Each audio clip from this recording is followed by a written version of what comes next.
Our News is brought to you by Alive. Believe in best. Tonight on Our News, the court battle over Bella Walker's body. School repairs on track for completion in January. Government to adjust protocols with the COVID situation. Plus, deal seekers hit stores early for Black Friday sales.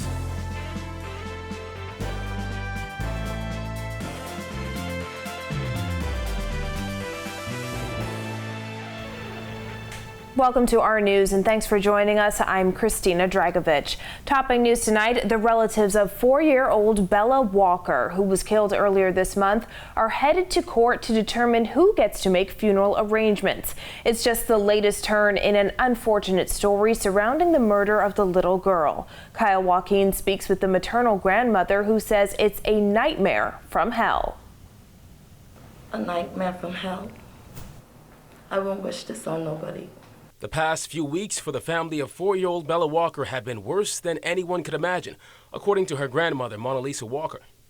With her daughter in custody and her granddaughter awaiting burial, Walker says her heart hurts for them both. But now Bella's grandmother is fighting to have the child's body removed from a funeral home chosen by Bella's father, with funeral plans said to be underway. She said while many may have criticized this move, she has a reason. She would like Bella's mother to be able to attend her funeral. I think your mother would have turned your back on you no matter what you did, because you're still a child. You have to face your own, but at the end of the day, that's my daughter. 10 years from now, when all of you in here forget about this, do you know I still have to tell people that my granddaughter died? The young girl had moved back to New Providence just a few months before her death, after living with her father's family on Grand Bahama. Police say Bella died on November 5th after suffering blunt force trauma, which resulted in punctured internal organs and broken ribs. The child's mother has since been charged with exposing her to grievous harm and cruelty, while the boyfriend was charged with murder. Basically, you know, when you being arrested, like how she's arrested, by our laws here in the Bahamas, you are innocent until proven guilty. I just wanted that whereas my daughter would be able to be there for her daughter. In the letter to Serenity Funeral Home, where the child's body now is, the maternal grandmother said she identified the child's body on November 8th, but never gave instructions on the release of the body or burial. She argued the child's putative father is not entitled to have control of the body, nor make burial arrangements. According to the country's laws, because Bella's parents were not married at the time of her birth, her mother has legal rights. Only me identified her. I was the only one in the room. My daughter is also a twin, but I didn't allow no one to be there because I thought that they were going to show me a body, and I didn't want nobody to violate her anymore. Both sides head to the Supreme Court on Monday. In the meantime, Walker says her family is living a nightmare. As Bella's mother is a twin, she says the twin sister has been receiving death threats, with people thinking the mother has been released from police custody.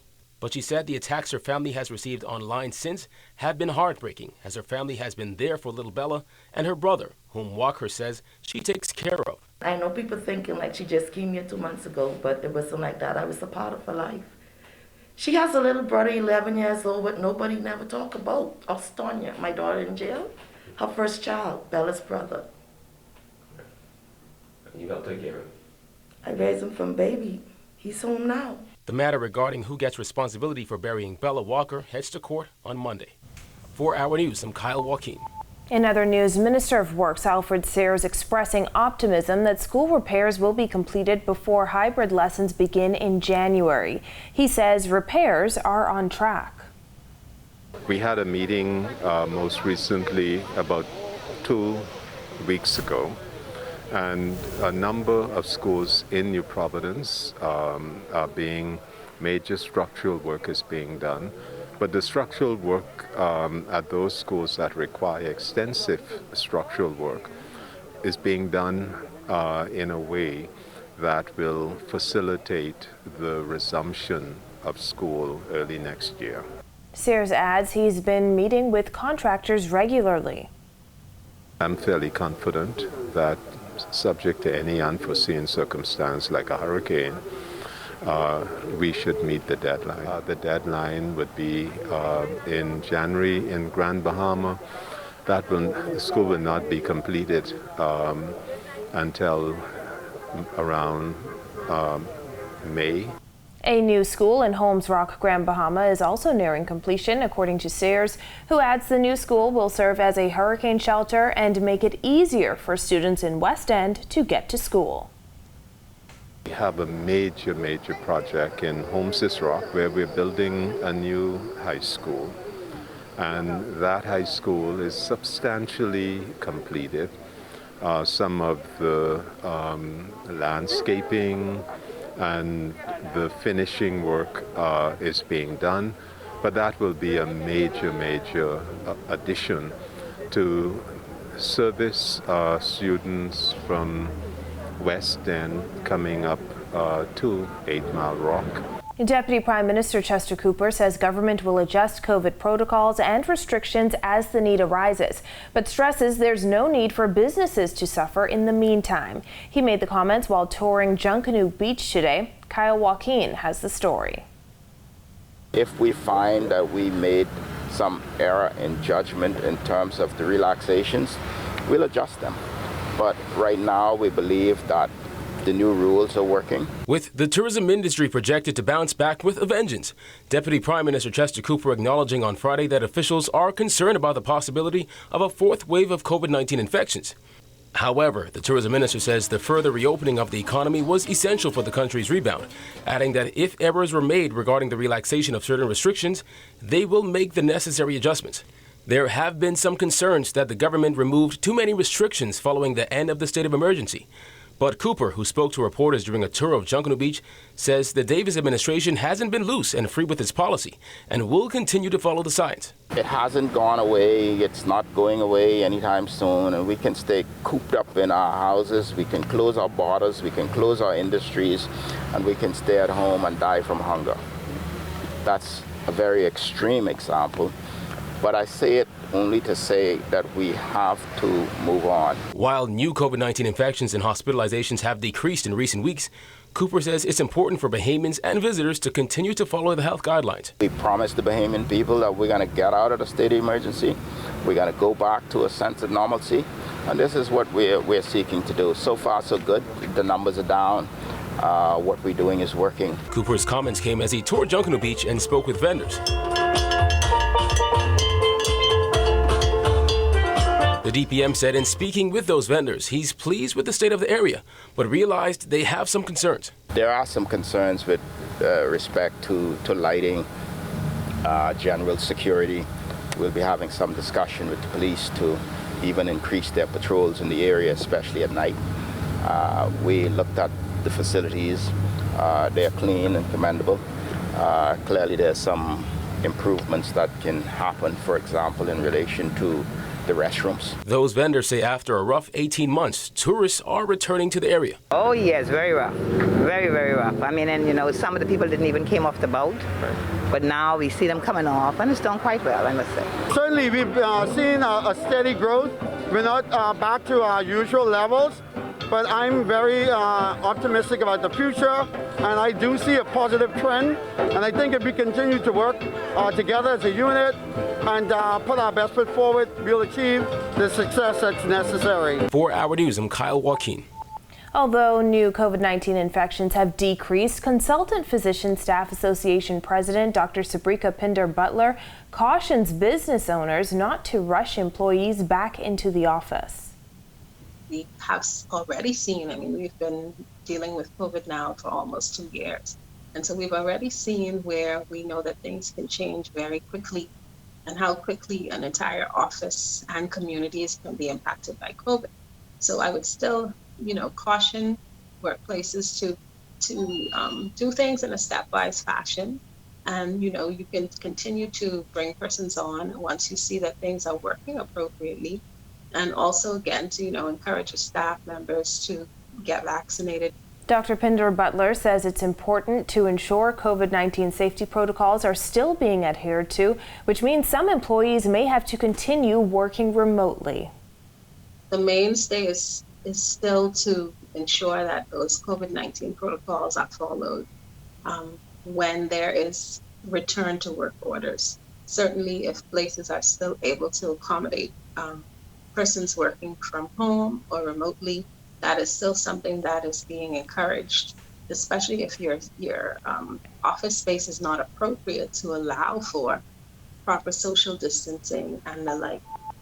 Well, the holiday shopping season officially kicked off this morning as scores of shoppers lined up during the early morning hours looking to score the biggest deals of the year.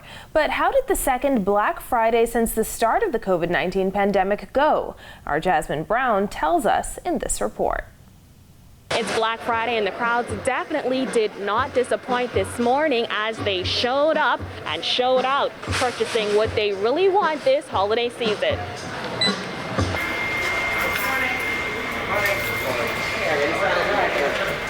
At the stroke of 5 a.m., several retailers opened their doors to mask-wearing, deal-seeking customers, some of whom were waiting since 3 a.m. There were lines and there were deals, and there was no time to waste.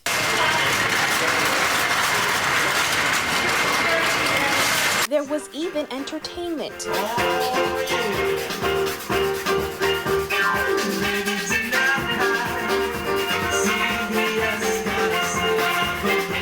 While the stores at Southwest Plaza were a flurry of activity, over at the mall early this morning it was a ghost town. Outside CBS Bahamas, customers were anxious to get those Black Friday deals. Shop home, then shop away right now, because ain't nothing over there. And then the ticket, the COVID test, and all those other stuff you got to pay for.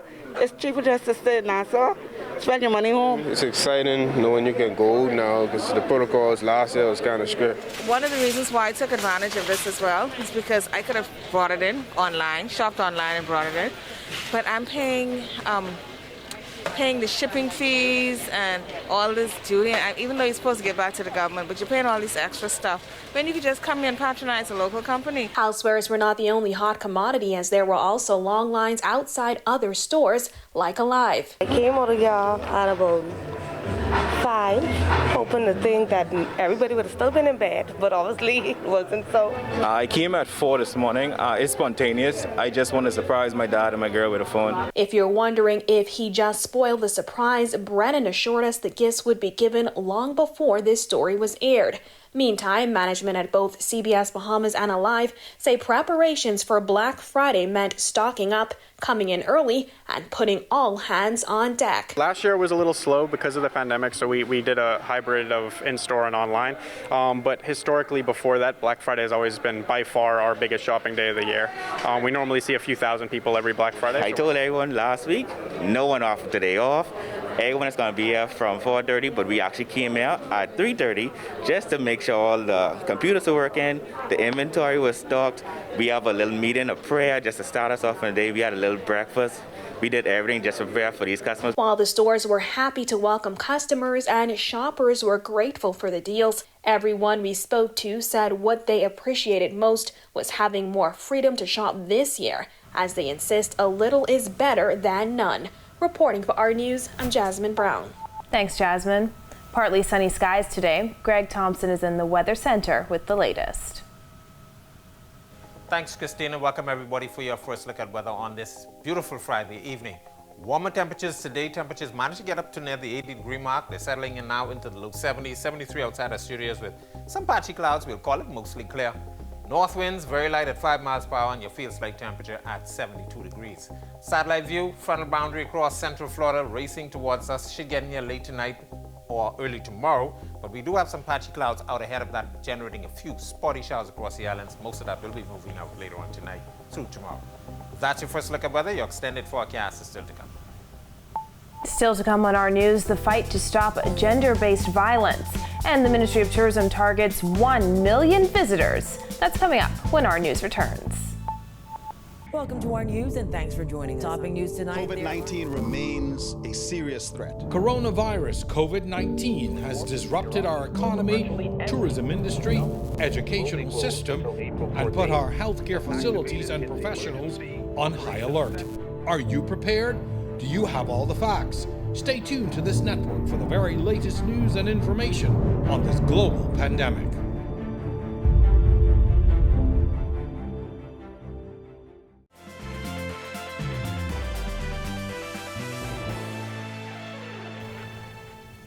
The University of the Bahamas taking a strong stance against gender-based violence with the kickoff of 16 days of activism. Vice President of Academic Affairs at UB, Dr. Maria Woodside-Oriaki, says the Bahamas has witnessed the escalating threat of gender-based violence during the pandemic, and now is the time to act.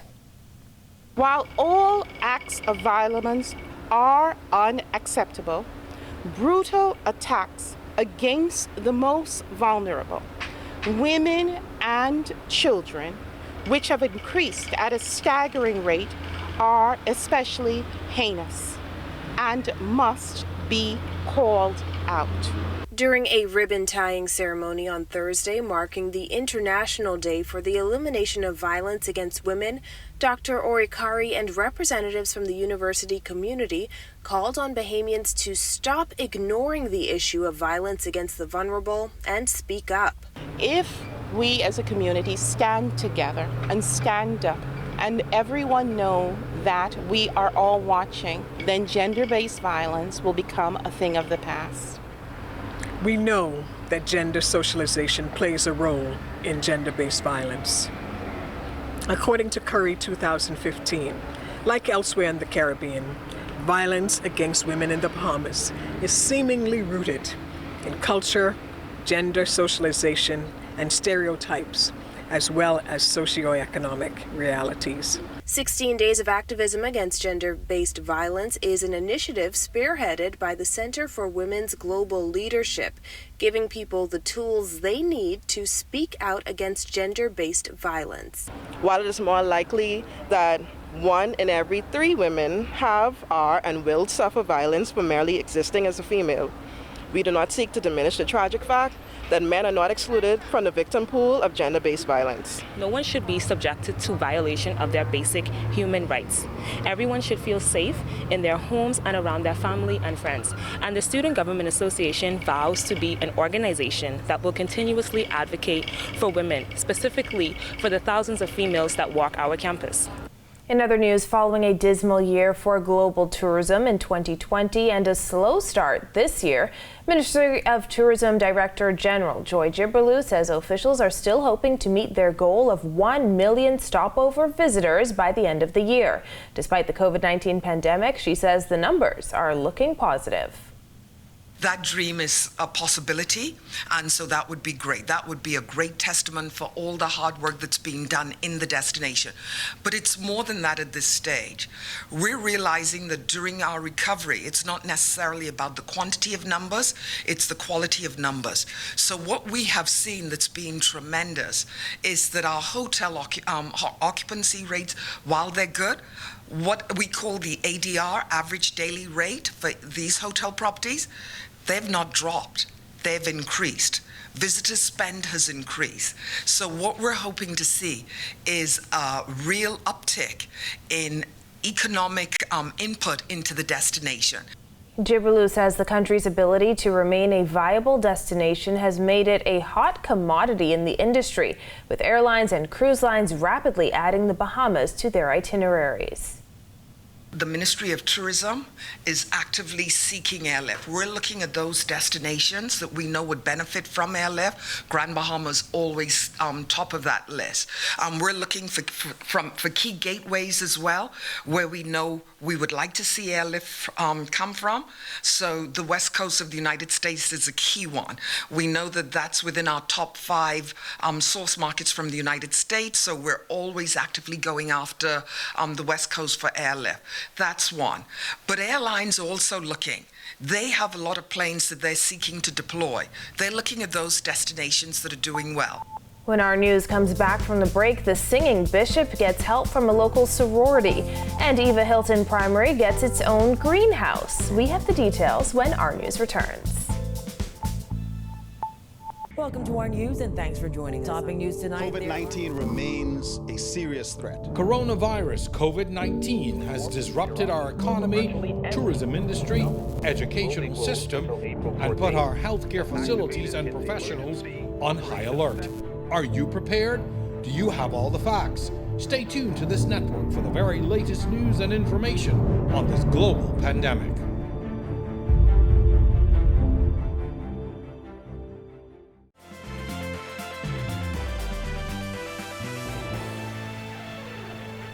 This is our news. Welcome back. Singing Bishop Lawrence Roll getting some essential assistance from members of Zeta Phi Beta's local chapter who donated food and helped him to feed nearly 1,000 people this week. This what we up against. This ain't not to play with.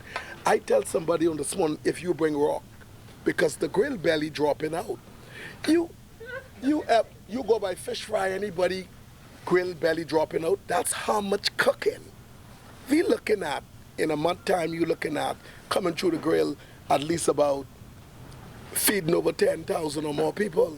Roll says he has been so busy helping the less fortunate during the pandemic that it's taking a toll on his cooking equipment. But you to know that this is real, see?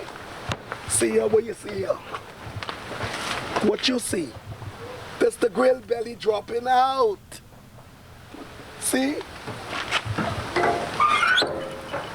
See the rock over here to hide the hole? That's how much cooking. This ain't not to play with. You ever see this grill used in 2020 and the belly dropping out, so you know that's some cooking, eh? Second Vice President Clementra McCoy says they simply wanted to help. We're going to have about 20 individuals throughout the day. You know, this is a working day, but persons have sacrificed. They're taking their lunch break, they're taking an extended break, and coming down to assist. Well, Eva Hilton Primary celebrating the completion of its new greenhouse with a ribbon-cutting ceremony. Minister of Works and Fort Charlotte MP Alfred Sayers says it's the first of a series of greenhouses to be built at public schools. Today, we celebrate what I call a revolutionary act that will carry us on the path of self-reliance, of having the ability in a very concrete way to not only feed ourselves, but one day be exporting organic food. Sayers says the Greenhouse Initiative is a step toward food security.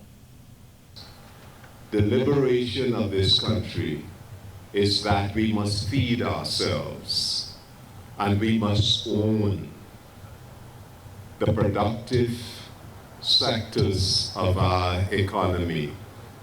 We are open to foreign direct investment, but I want to live in a country where there is no barrier for my children, grandchildren to own the economy in which they live.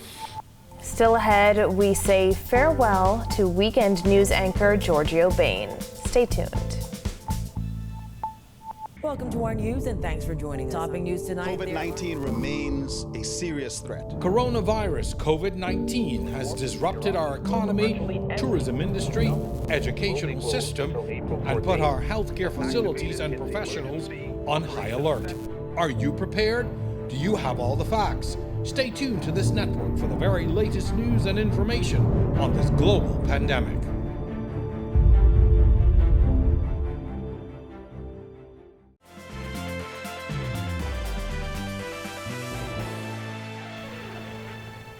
Welcome back to our news. Looks like a sunny and pleasant weekend ahead. Greg is back in the Weather Center. Thanks again, Christina. Welcome back, everybody, for your second look at weather. Ridge of high pressure dominating our weather, now pulling out towards the east. That's paving the way for a frontal boundary now across central Florida. We expect that frontal boundary to get in here sometime late tonight into early tomorrow. Maybe an isolated shower or two expected with that boundary with a slight cool down, but temperatures expected to rebound once again. We expect a more significant frontal boundary to get near sometime Monday. That should usher in a nice change in our air mass. Cooler temperatures expected next week through the end of the week. The tropics quiet and tropical cyclone formation is not expected as we are winding down the official Atlantic hurricane season. Boating forecast for all areas tonight through tomorrow. Your winds will be out with the northeast to east at 10 to 15 knots. Seas running 2 to 4 feet over the ocean. Tide is presently high. Will be low at 12:55 tomorrow morning. Here's a look now at your national forecast.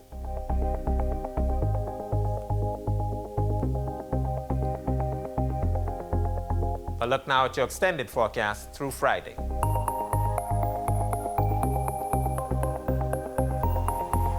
That's a look at our weather. Make it a safe weekend, everybody. Back to you, Christina. Thanks, Greg. After 6 years with our news, weekend anchor Giorgio Bain is saying so long. Whether on the news desk or in the field, Giorgio has injected her humor and her personality into her stories, endearing herself to viewers. Here are a few highlights of her time with us. Later the wind dies, huh? Okay. Man, I don't appreciate this slackness. It's a bad gal, Mike.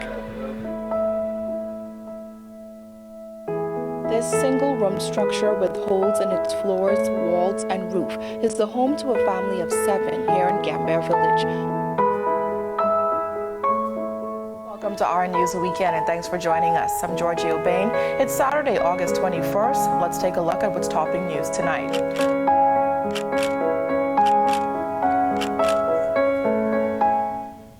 Giorgio, you will be missed. Well, thank you for joining us for our news tonight. On behalf of the entire team, I'm Christina Dragovich. We'll see you right back here tomorrow night for the weekend edition. Have a beautiful evening, Bahamas.